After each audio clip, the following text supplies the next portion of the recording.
What's up, guys? Daniel Walton here. This is the channel for you if you want to hit $500,000 or $1 million months for your cash-based clinic. Now, that number might seem like a lot of money, and if that's not on your target, then this probably isn't the best video for you. But if that is you, I'm going to teach you exactly how to train the algorithm and condition your pixel so that you can hit $500,000 and $1 million months, of course, profitably. It doesn't do you any good making $500,000 if you're not making any money. You would not believe the amount of clinics that I see and I hear the numbers on these surgeons, these med spas, all these different types of cash-based clinics that they're making $250,000, $300,000, and they're like, I can't pull $5,000 into a marketing budget because I actually don't make any money every month. So this is for businesses that want to be profitable on those kinds of numbers. So let's dive right in. How to train your algorithm and condition the pixel to sell to rich people. So generally what happens is most people start with the wrong ad, which includes the content and the messaging. They hire a cheap agency or in-house marketer, and they think that if we discount our service or run a special or promo or limited time or scarcity, whatever those things are, that they're going to get people, well, Botox is premium, I'm premium, but then I'm going to lead with something that's not premium. I love quality everything. I buy the highest quality things from the food that I eat, the water. I get special water shipped to my house.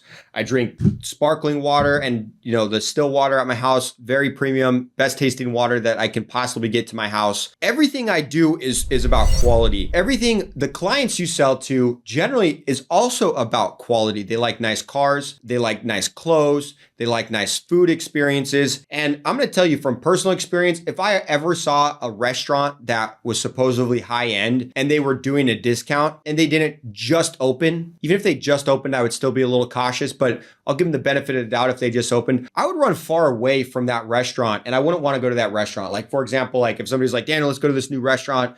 I got this coupon in the mail for them. Like, if they're supposed to be really good, I'd be like, nah, like they're not going to be good if they got a coupon in the mail. Let's go somewhere else. Whatever's the most expensive restaurant, that's where I want to go to. I just got back from Mexico. I was there for 10 days.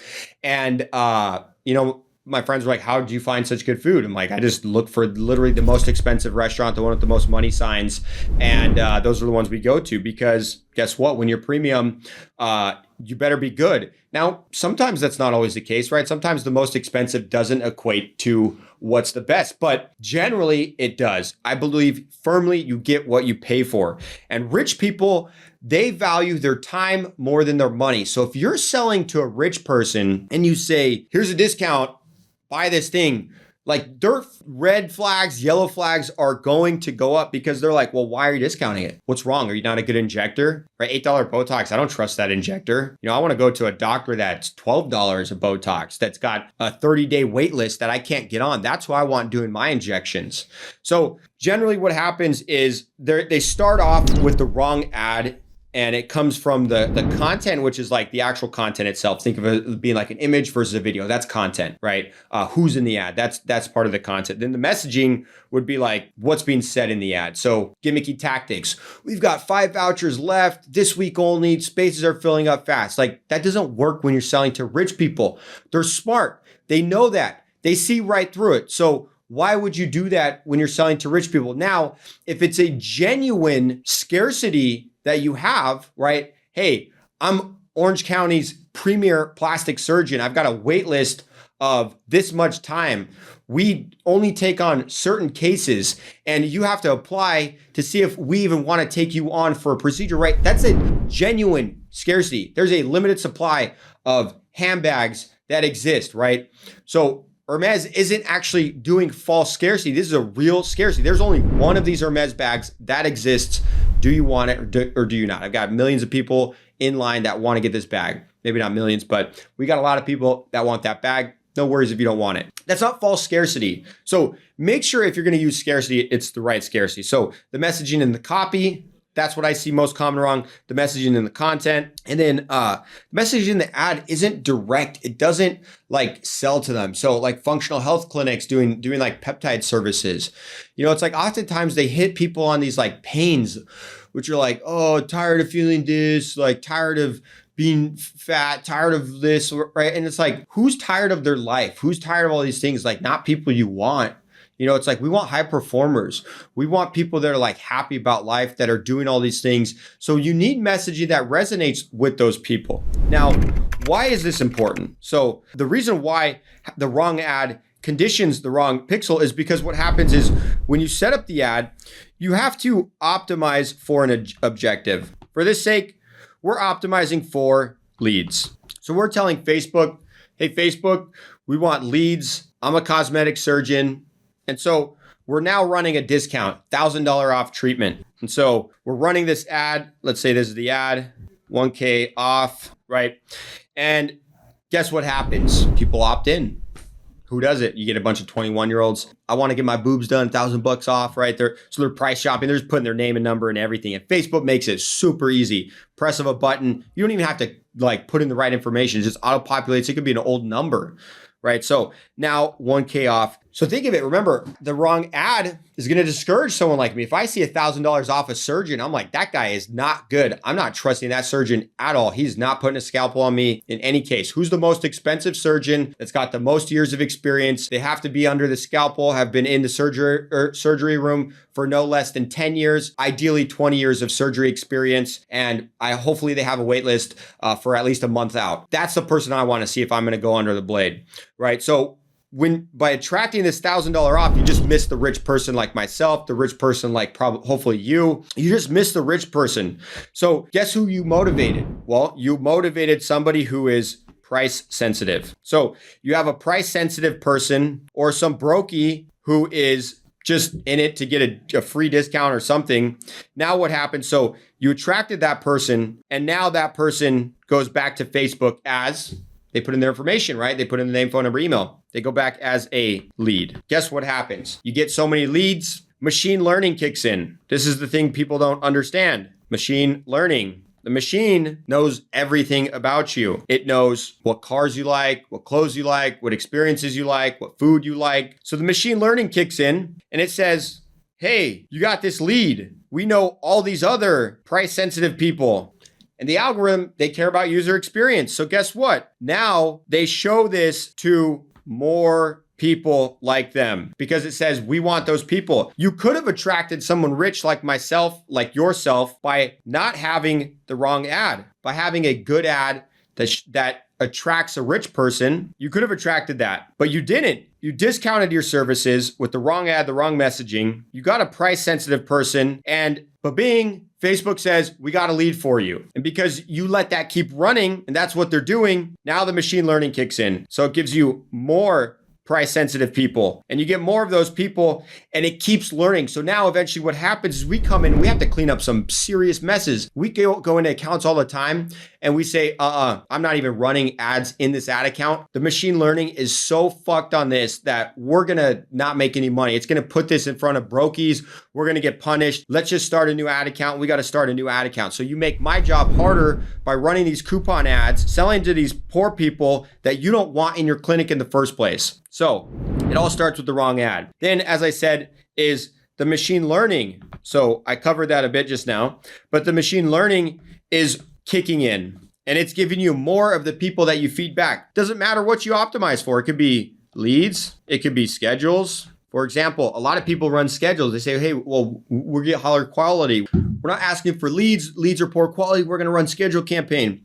We're going to run the ad to the funnel. We made this funnel. We already proven it. It's got a discount on it. It's a voucher. It's got a VSL. It's got the opt-in, right? Rich people, first of all, hate opting in. Don't put an opt-in for a rich person. So we get them to opt in and then we're asking for schedules. So now they go to a second page. Oh, great. I got to put in my information a second time. Are you kidding me? Right? So guess what happens? 50% of those people opt out. You look from here to here, you have a 50% drop-off rate from the leads or opt-ins, opt-in page, whatever you want to call it, lead page, opt-in page, same thing. This is where the traffic from the ad is going. So the ad goes here, they opt in, put their information in. They now have to go here to a calendar page. We got the calendar. Don't worry, guys, we're optimizing for schedules. It's better. We're going to get a better quality than the leads that you had. I hear this all the time. 50% dropped out. The rich person that you were trying to get that, you know what, they're like, I'll see what this is about. Maybe they're not that bad. I've seen them around. I'm going to give them the benefit of the doubt, even though they got me with a coupon.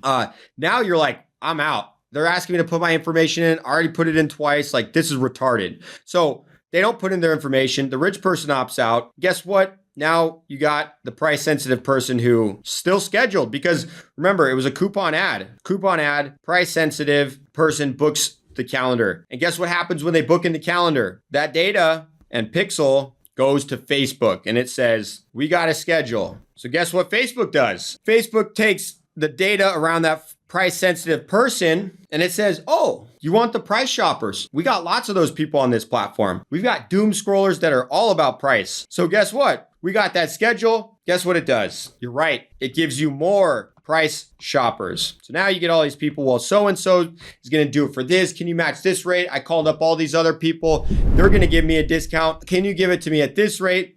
And guess what?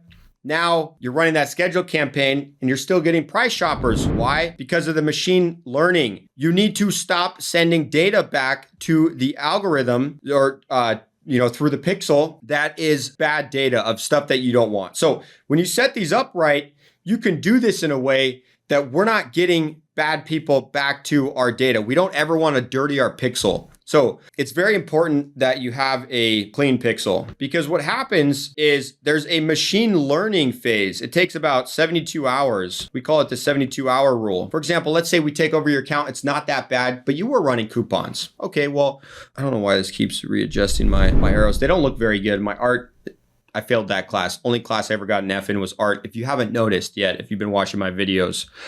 So with the clean pixel, we have a 72-hour rule. When we launch something, it takes about 72 hours for the algorithm to optimize. So as I said, let's say we're running leads. It might be slow at first, right? It's kind of slow. We got one, next day we got two. Well, the algorithm's learning. It's saying, okay, well, we got more of these people. We're placing these ads in who we think are more like this. And the more data it gets back, it then says, we know who you want to be in front of. So you get leads, it's slow at first, but then it starts to pick up. So as we take over a dirty pixel and we want to make it clean, we launch the right messaging, the right content, the right strategies, but it takes about 72 hours. You might be like, Daniel, like, we're not getting a lot of leads. What the heck's happening? Well, it's because 72 hours, we need to get the algorithm right data back. So we're feeding the data and then it picks up. The volume picks up. You'll see like literally these rates. We took over an account. They were getting like $250 average dollar price per schedule. We took over. It was still about the same thing. We relaunched, do it again, do the 72-hour rule every 3 days. We're relaunching. Within a week, we got the cost down to $120. We cut their costs by more than 100%.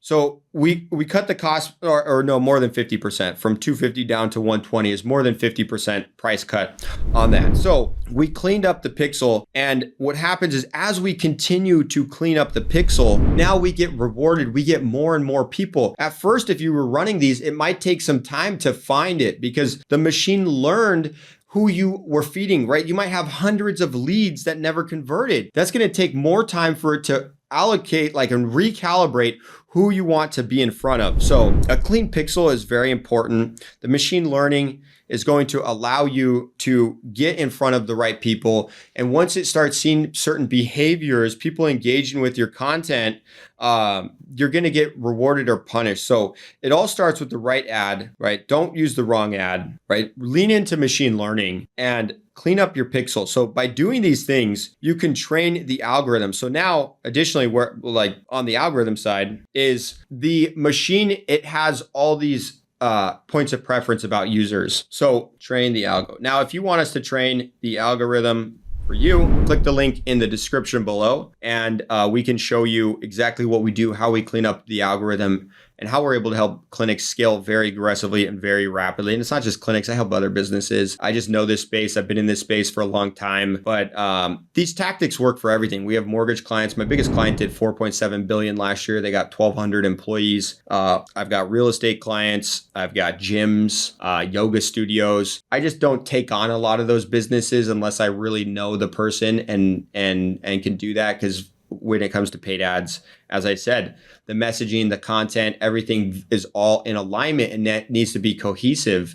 So I've already spent so much time in that space that it's just easier for me to keep this ecosystem going. But it doesn't mean that I couldn't help any business because I understand how these platforms work. We understand how to train the algorithm. So you train the algorithm first by, I would say the content is probably the most important thing. The content, the pixel data, and the messaging. And what happens is as you're training the algorithm, it's analyzing the user experience, right? Which is watch time, shares, comments, saves, all these other things. There's a lot actually. It's actually, Facebook leaked, or not Facebook, an employee for Facebook leaked that the AI is actually analyzing you through the camera on your screen. So it's looking at, do they like this post? Do they not? It can analyze that. So it analyzes the user experience and it says, this is good content or bad content. And then what happens is when it's good content, it lowers your cost. It shows it to more people who, guess what, are engaging with your content. So it says, okay, Angie engaged with this post. Angie likes this ad. She put her information in. Well, guess what? Angie has all these people that engage with Angie's content. They must like Angie. So guess what happened? It shows it to Angie's friends, not necessarily her friends, but people like Angie. So now this content with the right pixel data saying Angie opted in. Angie's a rich person I want in my pipeline. I loved Angie. She came in and dropped 10 grand and she referred me somebody and she's coming back to give me some more money. I want more Angies. Well, Angie has all these friends that engage with their business and it knows all these other people that are just like Angie. So because we had clean data and clean messaging to attract Angie, we fed the data back to the algorithm. And now guess what it's doing? It's showing it to more people. And if it continues to be good content, you get rewarded and it just shows it to more and more. And this is how we can just print money and make money. And it is a lot of work up front. It's not like one size fits all. Hey, we know exactly what to do. We have a really good probability. We actually lean into the world's most powerful tool in the world, AI. We're analyzing exactly what the pains are. We're going to scour reviews for your competitors, what they didn't like about Dr. John, what they loved about Dr. John, what they didn't like about things. We're going to program AI to get real-time data right now every 15 minutes. We're going to do a complete debrief of the entire internet. It's going to generate about a 60-page report that's going to probably educate you more than you've ever known about your entire market. We're then going to learn what the CVJ is, the client value journey that they need to take. What's the messaging we need to resonate with people that's going to get them interested in possibly doing business with them? What's the content cycle bins that we need to create? What does it need to say on the VSL, on the landing page? So now we get all of this stuff in alignment. We're going to run traffic through it. And guess what happens? Something's not going to be optimized. We're going to look at the landing page, for example. We're only at a 9% landing page. That's not that good. Landing page opt-in, everything's else good. We got good click-through rates. We've got good this. And guess what we're going to do? We're going to focus on what's the biggest problem that we need to focus on right now. That's how we make money. If I can double that landing page load time and opt-in rate from a 9% to an 18%, I just made you twice as much money. So that's what we do. And it all starts with conditioning the pixel. And you do that through training the algorithm, sending good data back, never sending bad data to the platform. So when we set up these campaigns, just to recap this, right? We don't ever run the coupon ad. We run an ad and we don't like opt-ins. We like applications to calendars. So we like to get people to apply to work with us. And any of the people that don't answer the questions that we don't want, guess what? We don't ever send that data back to Facebook because they don't have enough money. If they're not motivated to do this right now, if they're not actually qualified for whatever reason, we don't want those people. That's a waste of your time. And then Facebook just gives you more of those people. So we don't ever send that data back. Now, the people that we get with time and time, this is how we're able to scale. Average time, it takes us about 4 to 6 weeks to optimize campaigns. Can we do it faster? Absolutely. The more you spend, the faster we can exit that learning phase. So what we like to do when we work with clients is we financially model out what they want to be, what the break even is, including ad spend, including our costs, including their hard costs. And then we say, hey, here's the number that you need to break even. But breaking even, that doesn't mean you're going to break even. There might be something off. We might lose $2,000 on the month, but we learned a lot. So I'd rather you spend a little bit more money. That gives me more juice. I can now, within 14 days of you spending this much money, know exactly what the messaging means. So now when I put that other $10,000, $20,000 to the budget, that alone is going to cover all of our costs. Now we can really start making money and spending aggressively. So this is the exact strategy that we were able to use for a client. I'll tell you exactly how important this was. They were getting about $80 appointment costs We cut that down to a $15 appointment cost. We improved the messaging on the ad. We improved the edits on the ad. We made the edits better. We have the best editors in the world. We have the best copywriters in the world. So the copy on the ad itself was better. Their funnel was confusing the algorithm. So it wasn't getting all these people that we wanted to be in front of. And we cut their cost down to $14 appointment cost. You know what that does when you're spending $30,000 a month, when you're at a break even, and now you have a 5 times improvement in volume at no extra spend with the same ads that you were running before, but better messaging on the funnel, better data going back to the pixel. They made over $100,000 in extra money that they didn't have. That's how businesses are able to scale and spend more aggressively. So if you want this, click the link in the description. Send me a DM on Instagram. I'd love to connect with you on Instagram. I'm very active on Instagram. I answer all my questions for now. I don't have a lot of followers. I don't care about followers or views. You shouldn't either. It's about people that give you money and give you the money that you deserve. So if you want to do business with me, go ahead and message me, or just apply below in the description. And then if I provided any amount of value, I would love for you to subscribe to this. I'm going to be putting out more YouTube videos and more value. So stay tuned for some bangers.